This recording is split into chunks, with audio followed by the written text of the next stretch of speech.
ওই 104.8 FM নিবেদন করছে সুখী বাঙালি কাহারে কয়। বাঙালির একটা প্রধান গুণ হলো যে আমরা অন্য যে কোনো ভাষাকে টোটালি আপন করে নিতে পারি। যদি শোনেন যে কেউ ফ্রিজকে ফ্রিজ বলছে, আর কেউ রোজাকে রোজা, ল্যাঙ্গুয়েজকে ল্যাঙ্গুয়েজ, বা এসপ্ল্যানেটকে স্প্ল্যানেট, আর স্কটিশ চার্চকে কটিশ চার্চ, তাহলে বুঝবেন এ আমাদেরই একজন একদম নিখাদ বাঙালি। সুখী বাঙালি কাহারে কয়। सबसे फिल्मी ওই 104.8 FM নিবেদন করছে সুখী বাঙালি কাহারে কয়। বাঙালিরা অনেকটা জেব্রার মতো, মার্কা মারা।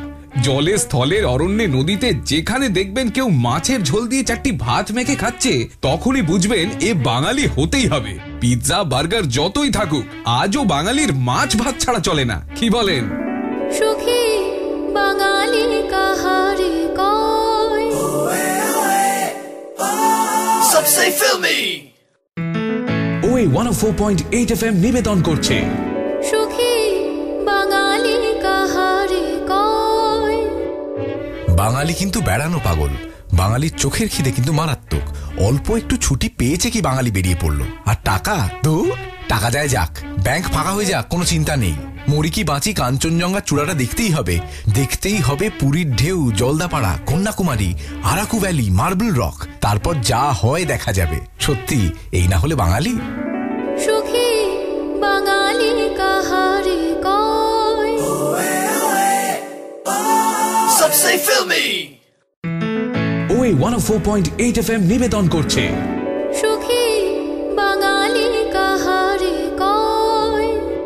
আচ্ছা, বাঙালি চিনবেন কি করে বলুন তো? যখন দেখবেন কোনো জনসমাগমে কেউ বিরাট তর্ক জুড়ে দিয়েছে, বুঝবেন এ বাঙালি না হয়ে যায় না।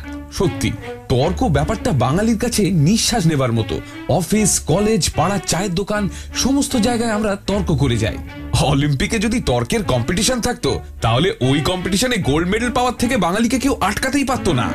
সুখী বাঙালি কাহারে কয়।